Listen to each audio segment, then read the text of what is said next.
Good afternoon, everybody. My name is Uba Cordero, and I am an assistant professor of political science and international studies at Morgan State University. And yeah, some of them are here already. Some of my students are here, so I'm grateful for that. And today, I am going to be presenting a paper that I'm working on. It's my secondary project. My primary project is international relations, but my secondary project is about Black internationalism. But the specific flavor of this is based on the political economy of masculinity and fatherlessness. And I'm using the Obama biographies, so you're going to learn a little bit about them, to center that, okay? So one of the things that I'm looking at here is to explore the complexities of Black manhood through the diverse narratives of the Obama brothers, okay? And the reason why this is really important is because the families is very diverse family. It is multi-ethnic, it is multinational, multiracial, and multi-cultural as well. So it kind of offers a unique perspective of investigating different variants of manhood in a way that other families might not. Plus, it's also prominent family. Their stories, the stories of these brothers, transcend our understanding of what Blackness is in the American space and what Blackness is not outside America or in other spaces. So I use their biographies because it so happens that all of them, the four brothers, have written books that is a primary data center for us to investigate their lives, okay? So we want to think about the Obama brothers as the family as a micro study of what's happening in the world about Blackness, okay? So one of the things that it allows us to do is to transcend monolithic understanding of what Blackness is rooted, or what malehood or masculinity is in a singular space. But also we want to assert the value of Black masculinity as kind of embedded on certain frameworks and geographies that may complicate what it is. What can a young boy aim to be in different geographies, in different spaces, right? But then we also want to center, because we are investigating a family, the connector in these brothers, which is their father, whose migration from Kenya created this ability for this family, or the condition of the family, to be this diverse and yet still singular, right?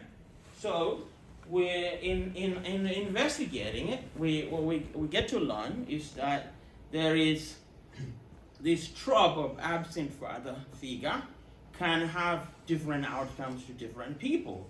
And it's kind of fascinating how it does. In one case, it leads to presidency, and in another, it leads to chaos almost in the life of the individual that I'm going to be talking about. Okay? So, well, the theoretical lens here is one which is called functional Blackness, right? And there's other many theories in African American literature that I investigate in the paper that I'm writing for it. But for the sake of this presentation, I'm going to get to the core of it, which is functional Blackness. This is the ability to convert personal trauma, which is the absent father figure in the lives of these people I'm going to be talking about, into political agency in a way that is marketable and palatable for different audiences, okay? So other people are able to do that in writing their stories, others are not able, and we want to know why. Is it a question of the audience that is intended for these books? Or is it a question of our own, we are numb to other stories and we are a little more receptive to others? We don't know, right?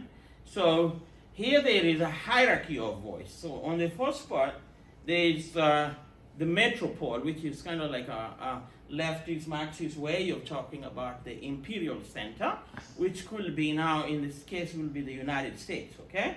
So in the case of Barack, the president, his story is consumed globally, even before he's president.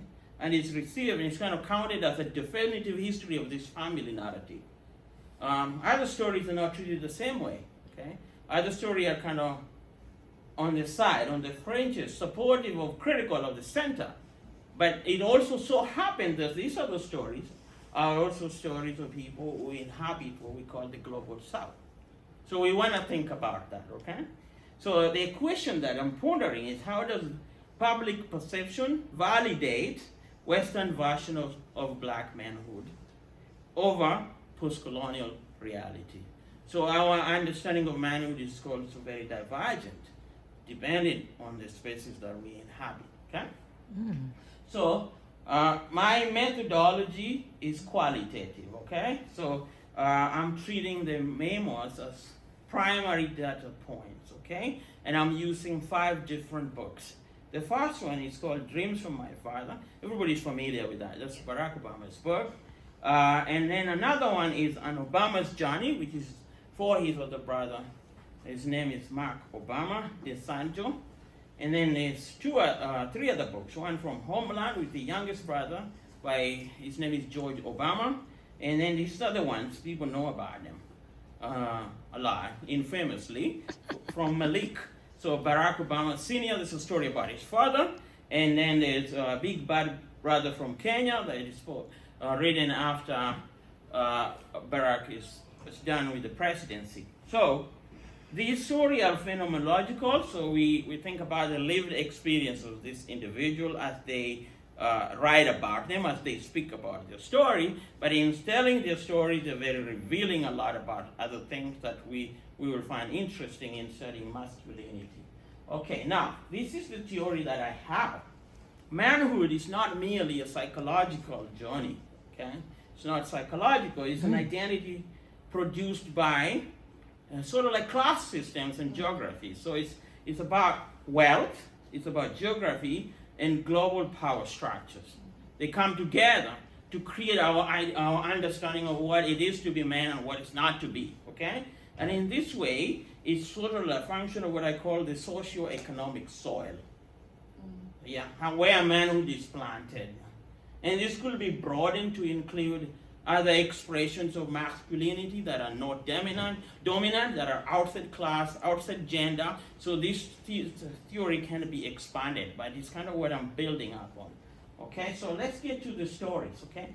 To start, we want to talk about their father. His name is Barack Hussein Obama, so Obama gets the name from his father. And he belonged to the Luo people, which is a Nilotic group from Western Kenya and the surrounding regions. So this individual traveled to Hawaii to get a university degree, sort of like a coalition of liberal thinkers and black celebrities in the late 50s and early 60s. Sidney Poitier, Martin Luther King, and a bunch of other people. And the Kennedys get money and they want to support the colonial movement by uplifting young, talented people from Africa to come and study in American university. And Barack Obama's father is one of the beneficiaries of that. So he comes to study at Hawaii, he's very intelligent, and then he goes to Harvard. And after that, he returns to hoping to be a leading figure in the country as it gets independent in the early 60s, but then he's eaten up by post-colonial realities, okay? But in the US, he lives up a son who was 2 years at the time, and then that son later on becomes president. Yeah, but the son he leaves behind, he is very interested in his father's story, even though his father is not present. It's like it's such an important part of his identity that he spends a lot of time thinking about it, okay? So he writes a book. So here we get that Obama, the president, only spent about a month with his dad when he was like 80 years old. And his mother is Ann Dunham from Kansas and Hawaii, who is also an anthropologist. It's like a world traveler, so he travels a lot. He spends time in Indonesia and other places. But through this process, his mother and his grandparents who raised him built like a mythical idea about his father. Oh, your father was a brilliant guy, He was the first Kenyan to go to Harvard, and he's done all these amazing things. And you can do that too. But he doesn't live with the reality of him, okay? That he was. So, despite his father's absence, there's like a deep feeling of favoritism. Even as he is in Kenya, he carries in his wallet a picture of his son in Hawaii, and he tells everybody about him. So, but the Obama, who is left behind, struggled with like a black identity. Really, he grows up in Hawaii, and he's not confronted the realities of blackness in continental America. He gets to confront that when he goes to school in California, in New York, and then Boston. So he's kind of insulated in a way. He's curious, intellectually aware of this. He's intellectually aware of being black. He's intellectually aware of being Kenyan, but he's not lived it. Okay, so he doesn't really know about that very much. So he carries his trauma here is the emotional wound of abandonment, and this deep desire of wanting to be something that is missed out. But he's also a favored son. Okay, so he has agency, which is interesting to me in this research. That how might they enact their agency in their narrative? And from your paper yesterday, I'm also picking up on it. Is this agency of like how do you tell your story so it's marketable, so people can believe in the American exceptional story, right? And he is very good at doing that. So this is what he writes in Dreams. My identity might begin with the fact of my race, but it didn't and it couldn't end there. At least that's what I chose to believe. Okay? So here, Obama is a classical case of what we will define as a functional blackness, in which you inhabit the storytelling and the narratives of black lexicon and language and storytelling, but you might not live it. And it is a very useful thing to be having, right? Whether it is good for, it's effective, but we can judge it for other things, which we might discuss later on in the Q&A, okay? So the other brother is called Malik Ndesandjo Obama. He didn't carry the name Obama for a long time. So Mark's mother is Ruth Ndesandjo, so he has another side story. Okay, so the side story is he gets admitted to Harvard University, and Obama's mom don't want to go, and he said, okay, you don't want to go? I'm going anyway. So he goes, and in Boston, he meets this young Jewish lady called Ruth Baker, and Ruth Baker falls in love with Obama's dad, and Obama's dad, so things don't, he was pursuing a PhD, and he leaves the PhD midway. He walks over with a master's, and he goes to Kenya, and Ruth's like, I'm following you. So she goes to Kenya, and their first son is Mark. Okay? So Mark lives with his father, and he feels the trauma of his presence. First, they're successful. They're doing very well in independence Kenya. And then what I call the post-colonial realities, the realities of ethnic politics and economic systems that are not stable, get in the way, and he loses his job. And after losing his job, it's just like a downward spiral to alcoholism and just a lot of bad things happening to Obama Sr. And he documents narratives of abuse in the home, physical and emotional, from his father. So while Obama, the president, has an idealist image about his dad, his brother Mark doesn't, okay? Because he grows up in Kenya living this reality, okay? So he's also successful. He goes to Stanford, and he goes to Emory, and he's got a master's degree in physics and an MBA, and so they're all intelligent, just like their father.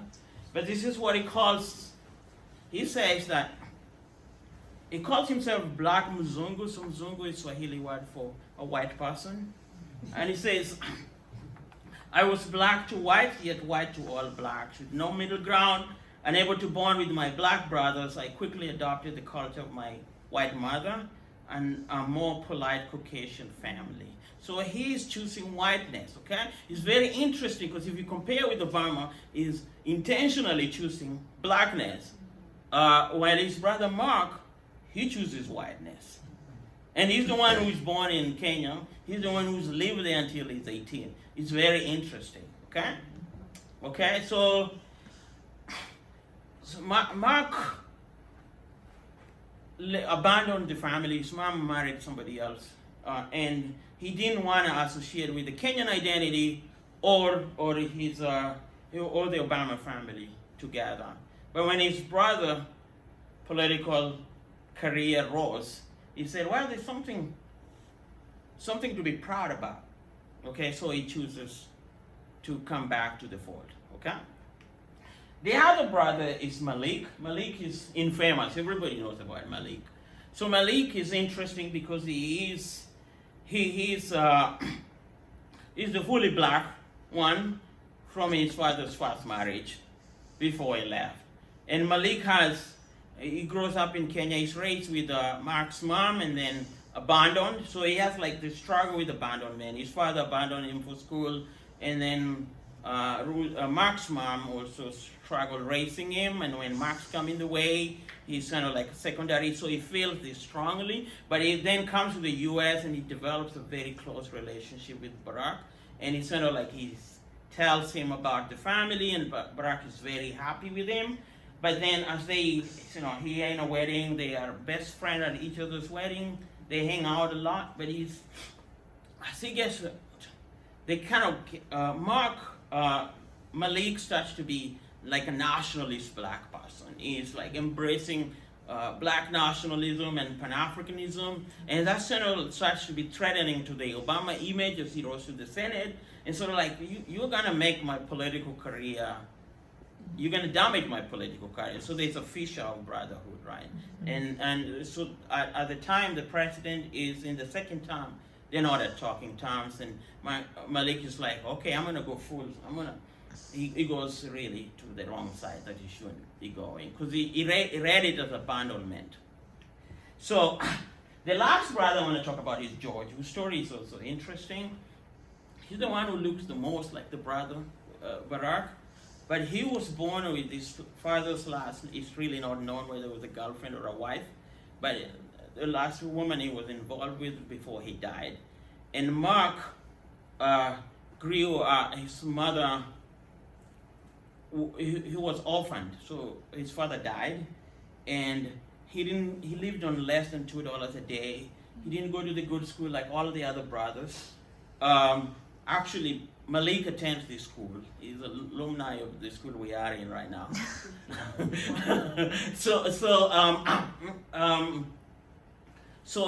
But George didn't go to any of those fancy schools.